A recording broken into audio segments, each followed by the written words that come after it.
Hey everybody, it's Mr. Van over here, and because I'm a control freak, I wanted to make sure that I did something with regard to the Treaty of Versailles. I know you watched the video from Southern Guy, and he's great, and it was a great video, and that's why I assigned it to you. There's just a couple points I would like to make in addition to that you may want to take notes on. You should take notes on. You never know when this could show up as a bell work situation. So just giving you that information. But let me kind of go over a couple things with you here. So what I want you to understand is, if above and beyond everything, we want to know what the major ideas of Woodrow Wilson's 14 points are. And so come along with me on this quick little journey. But before we do that, we should look at what the impact of the war was, because you know that the Roaring Twenties come after this. And besides the fact that there was a pandemic that seems to be conveniently not mentioned in your book or in many other books, this war was a massive experience for the world and for the United States. When you have 22 million soldiers and civilians dying, another 20 million who are wounded, and 10 million who have to become refugees, that's going to be a massive impact upon Europe where the war happened. You had trench warfare, which was nasty and terrible, and people had to come, home from that. And these things are going to have a massive traumatic impact on people. So when you look at the fact that uh, even the United States, with 116,000 deaths, when you look at the fact that they were only in the war for a period of what, 19 months, that's a lot of death for 19 months.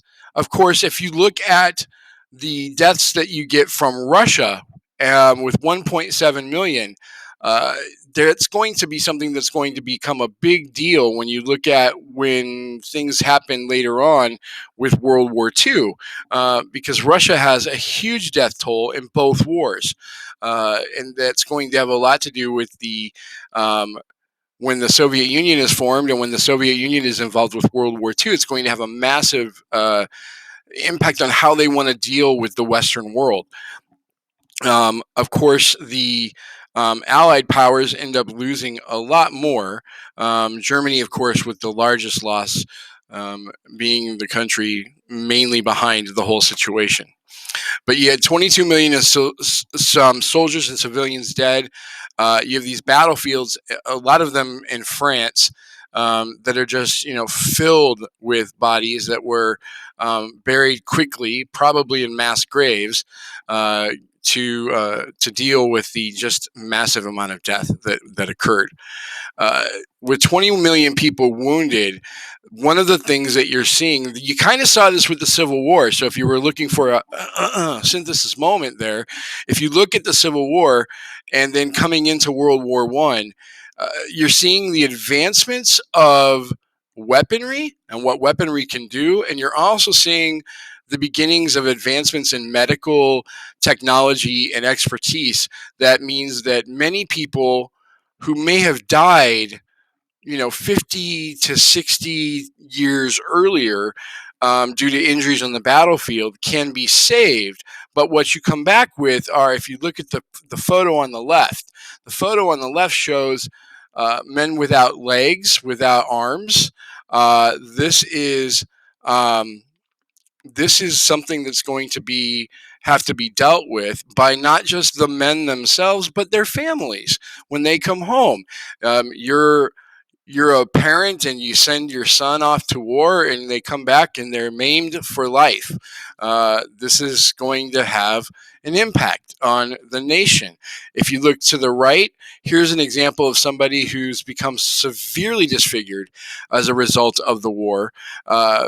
These people are not going to come back and just resume the lives that they once had.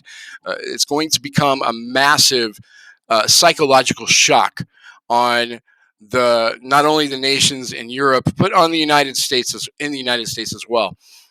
Now in Europe, things are just destroyed. I mean, it's just destruction when you look at this. This is This is one village that was completely just leveled. The trees are burnt, and they've lost all their leaves, and you've got just rubble of buildings. Um, this is in Verdun in France, where this was. A grand, massive building that is now just lying in ruins. In Belgium, you have the same thing. There was an estimated $338 billion of funds that were needed to try to rebuild Europe, and that's their money then. Imagine what that would be now.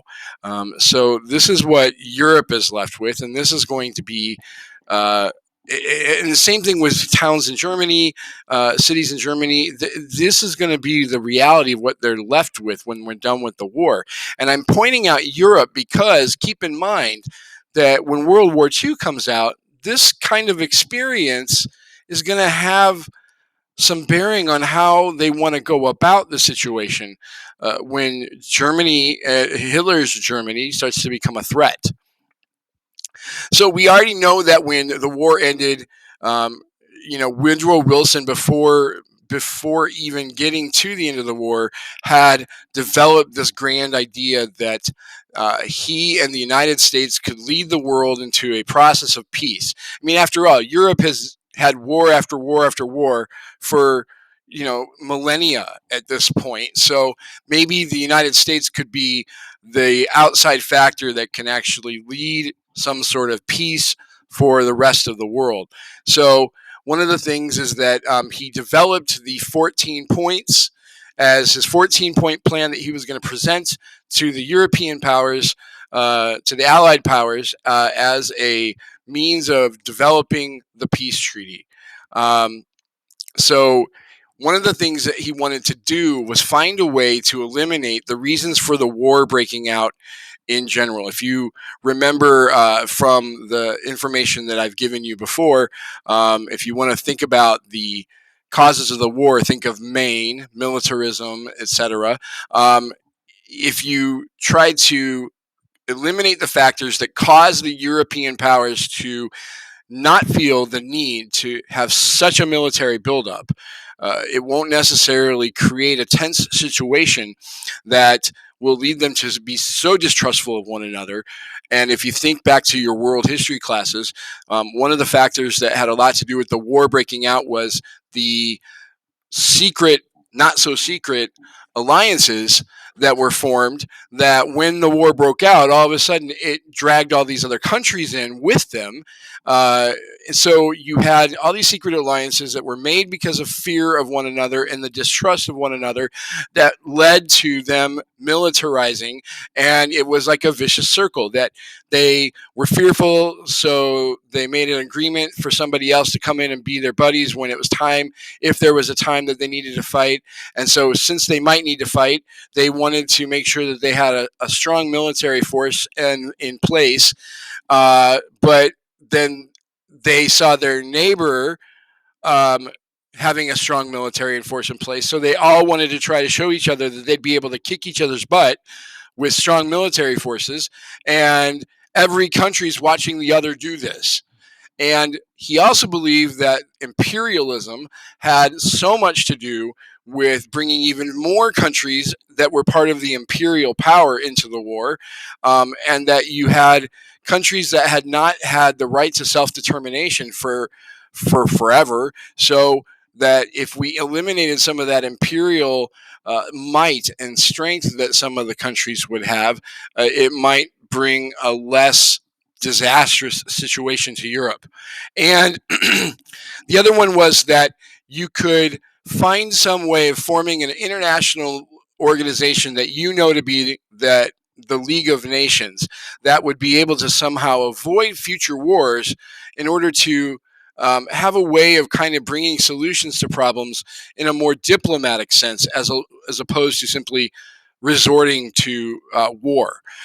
So we already know that the United States isn't going to join that. We already know that that's going to be a hot mess. But one of the things that's good here is that he's at least looking at the idea the seed is planted. And you got to remember, for Woodrow Wilson was very moralistic. If you ever want to think about his motive and and what's driving him, think about the fact that Woodrow Wilson comes from a family that has a long line of being ministers. So he's trying to approach this from a sense of a moral right and wrong, and believes that the United States, having the privilege of not having direct destruction of its infrastructure from the war in the same way that European powers are having, that might be a way that the United States can somehow mitigate the factors and become a leading force in world peace.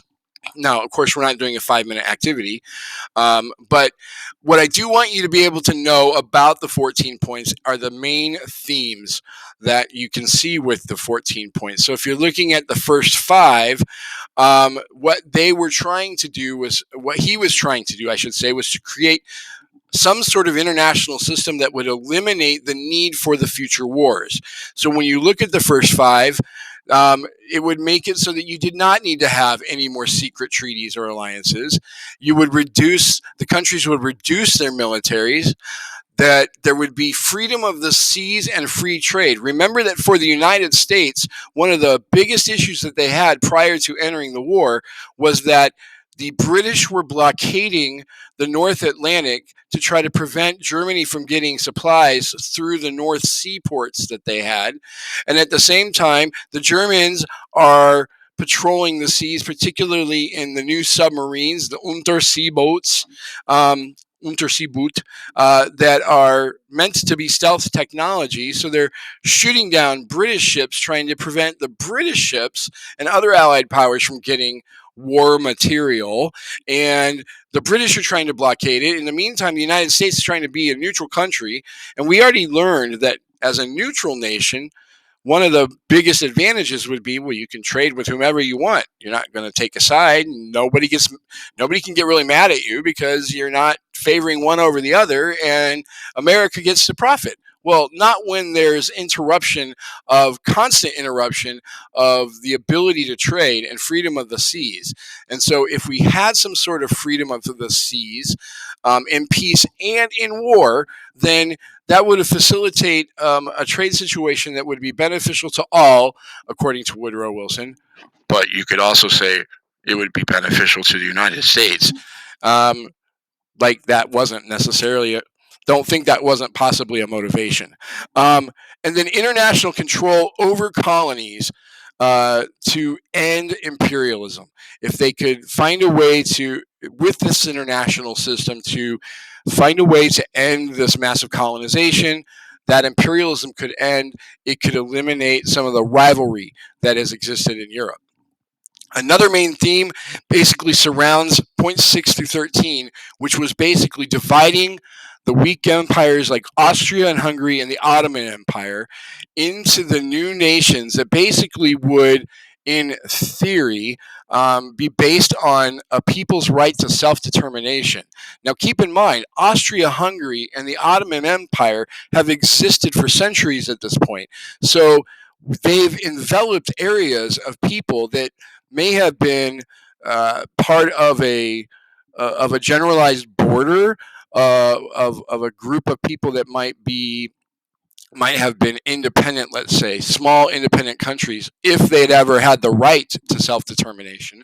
But while the international system developed and while the nationalism in Europe over the 18th and 19th centuries kind of took hold, where you find that they begin to draw firm borders. And well, actually, 16th century too as well, when they begin to draw their firm borders and say, this is mine.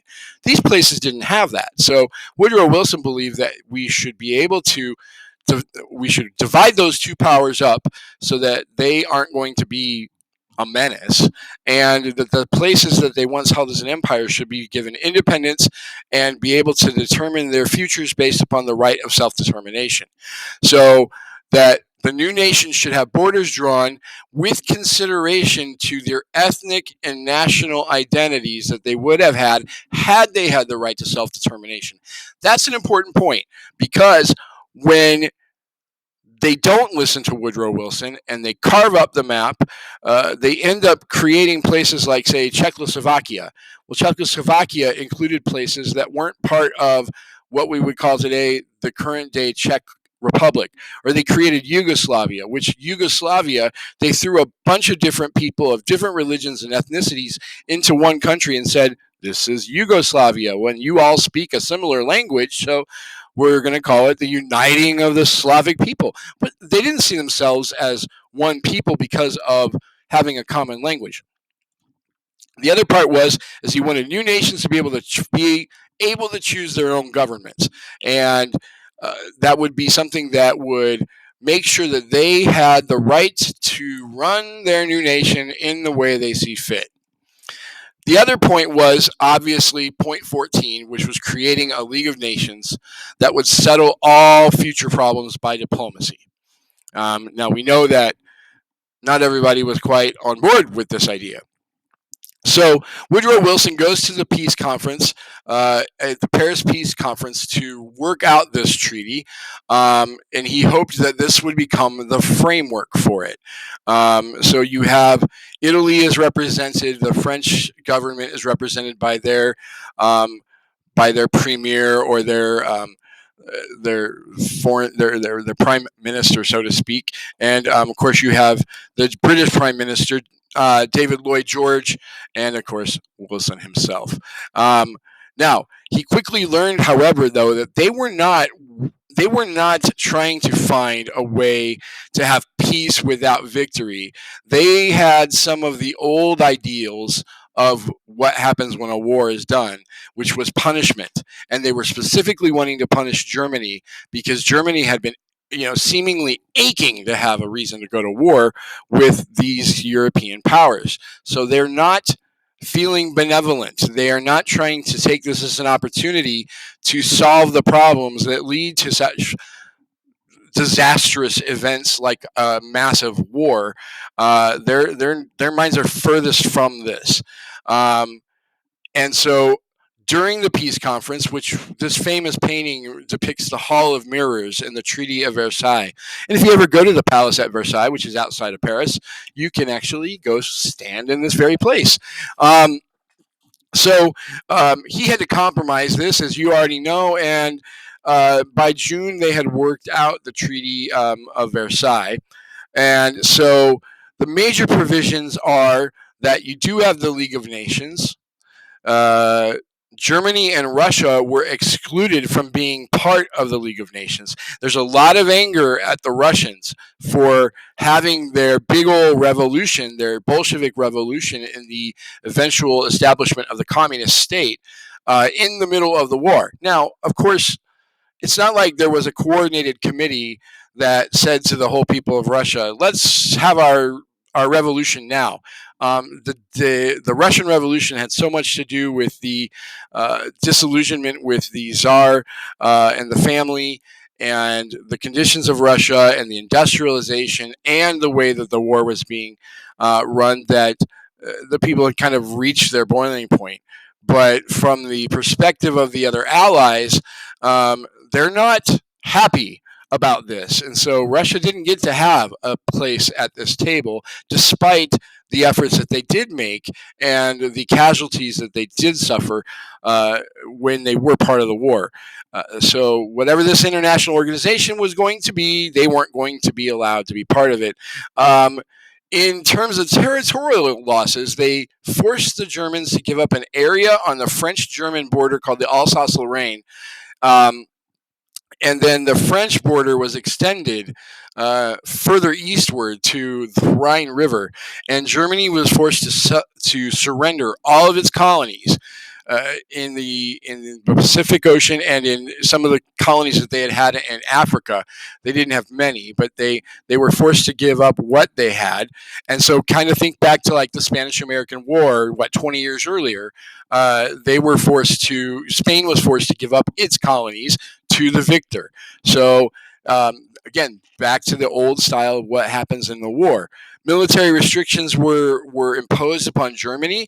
They were prohibited from having any kind of weapons manufacturing or purchasing and importing any war material, and they were also forbidden to have any kind of submarine, naval type situation or an air force, and they were responsible for taking the blame of the war with the war guilt clause. So the League of Nations that was established was going to have a General Assembly of 27 nations. They were going to use diplomacy, not war, to settle conflicts, and they agreed to work together to stop any kind of future acts of aggression. Sounds peachy, hunky dory. Now, one of the things that happens with this is when they do redraw the map. If you look here, for example, this is the map before, where you have the Central Powers, Germany, that extended into parts of what we would today say is Poland.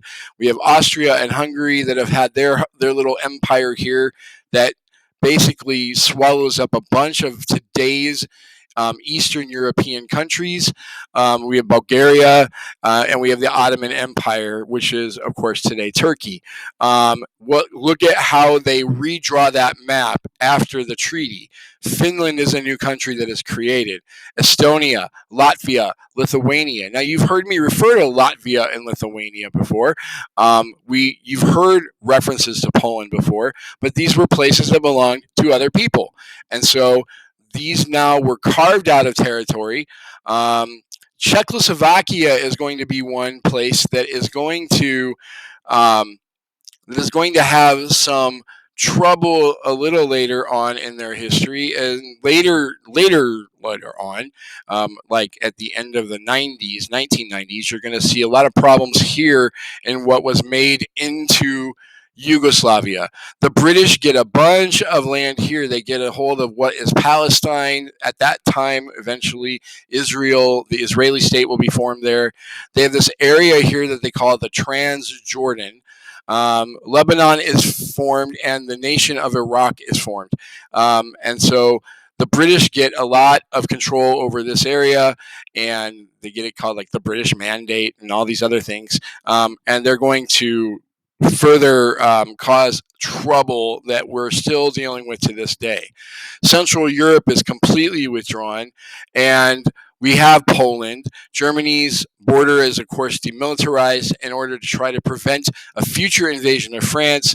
It's not going to work. So one of the things that we also look at here is that the Ottoman Empire is divided, and basically Britain and France get those mandates in the Middle East, and new nations are formed from parts of Russia, who again had left the war early for the Russian Revolution, and were not invited to the table to make these decisions. Remember that fact. That's going to be something that comes back later on when you're dealing with post-World War II relations and the trust of the Soviets towards the Western world that will, of course, form into the Cold War. So we know that Germany was forced to surrender all these things. They could not have their military build up, and they had to draw down their military, couldn't have any weapons. And that responsibility for the war is going to be a key moment in the way the world will operate after this war is all said and done. It's going to have a big deal to do with part of why we have a worldwide depression later on. It's going to have a lot to do with the conditions in Germany just being that made just ripe enough that somebody can come in and take control later. Of course, it did not address these issues. No one was required to draw down their military, or no one that had colonies was forced to give those colonies up. There was nothing said about those secret alliances or any guarantees of free trade, like freedom of the seas. And the treaty was so severe. Germany had no ability to even try to rebuild its economy, its infrastructure, and its society. So Woodrow Wilson, who wanted to go make the world safe for democracy, was not able to be as persuasive with the with the Allied powers in order to get these things accomplished. Now, of course, even though this was a treaty that was worked out by the European powers, we know that the United States was in a different situation because our Constitution maintains that while a president can, or the president's representative, like the Secretary of State, they can negotiate the treaties, but the Senate has to approve them. And there needs to be a 2/3 ratification vote in the Senate for any treaty with another country to be approved. And this is part of our separation of powers that was enshrined in the Constitution. Now, here's the issue, and this is a famous political cartoon that you should have emblazoned upon your mind. The issue is that the League of Nations um, was not going to be strong enough without the United States joining, and it's kind of like everyone sort of knew it. It was a vision of the U.S. president to make this organization, but the U.S. president wasn't going to be permitted to be part of this joining this nation because of the fact that the United States was so worried about its isolationist past and maintaining that. So when you look at this particular political cartoon, what it's saying here is that you're building a stone bridge, and the little support, the keystone support that needs to be right there in the center to allow that bridge to even be able to stand up structurally will need the United States there, and there's going to be a gap. What many senators were opposed to was Article 10. Sometimes you'll see it referred to as the Roman numeral 10 or an X of the League Covenant, which would basically mean that the United States and other League members would all basically take any aggression towards League members as an aggression to all, and that would then potentially obligate all member nations to come to the defense and the aid of a territory or nation that was being threatened. Now, this is going to mean that the United States would become potentially embroiled in a future war. They didn't want to be in this war. They felt compelled because Germany went a little too far with, like, the Zimmerman telegram. But if they had to join the League of Nations, that would maybe potentially take away the right of the Congress to have the power to declare war. They thought that it would basically nullify what is written in the Constitution, and one of the checks and balances that at that time limited the president's ability to do something like that. So the reservationists liked the idea of the League, but they wanted changes to that League Covenant of Article 10 that basically said that they would have to take some sort of aggression as an aggression upon all. You had the other group, the irreconcilables. They did not want the United States to be part of any international organization whatsoever. They wanted to make sure that we return to what we were before, an isolationist country with lots of little colonies. And they refused to ratify the treaty whatsoever. And so here we're coming up on an election year as well. And so you have the reservationists and you have the irreconcilables that are part of the opposition party, mostly the Republican Party. But they are definitely not on board with this. And so with the elections coming, and of course Wilson's in his second term, so he's not going to run for president again, but he was going to campaign for the election to be a referendum, and we just talked about this, but a referendum on the treaty, hopefully getting enough support publicly that the senators would feel compelled to ratify the treaty. Wilson refused to compromise. It was either the Treaty of Versailles as designed with the League of Nations and the United States as a member of the League of Nations, or nothing. So he went on this massive tour exhaustive tour to try to rally public support. He had this stroke that is mentioned here on the slide, and that stroke, many people believe that he worked himself to such exhaustion that he worked himself to death on this issue. Um, strokes have lots of underlying causes, so he was probably going to have a stroke at some point. But maybe the pace of this national tour might have had an impact on this. Warren G. Harding is running as the opposition, as the Republican candidate. He basically went on this idea of let's return to normalcy. Let's go back to what we already know. Let's go back to this idea of America first and reject anything to do with the League of Nations. And of course, Harding overwhelmingly wins both the popular vote and, of course, the electoral vote. And so, with that, the Senate does not vote for membership, and the League of Nations is set adrift without its architect at the helm.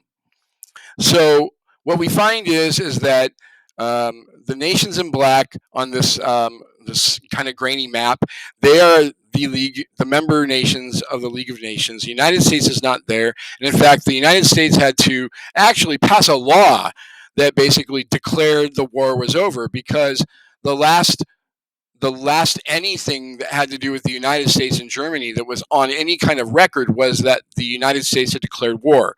So they had to end the state of war, and they had to pass a law to do that. So if we're looking here, we have the immediate effects. You have an entire generation of Europeans that are absolutely, they're either eliminated or they're scarred mentally and physically for life. We get the collapse of Austria-Hungary. We get the collapse of the the imperial German state, which was trying to expand its borders and grow the nation, and parts of Russia. New countries are obviously created, and the League of Nations is established, but in a weak state. The long-term effects. There are people that are going to feel absolutely bitter about the way this war ended. Not, the least of which is Germany, obviously. I mean, not the least, but I'm sorry, the biggest complainer is going to be the Germans. And there are forces that are going to remain that started the war to begin with, like competition in terms of territory, and of course in terms of wealth and income, nationalism, this intense devotion of the people of the nation to the glory of the nation, is going to be a major factor that remains.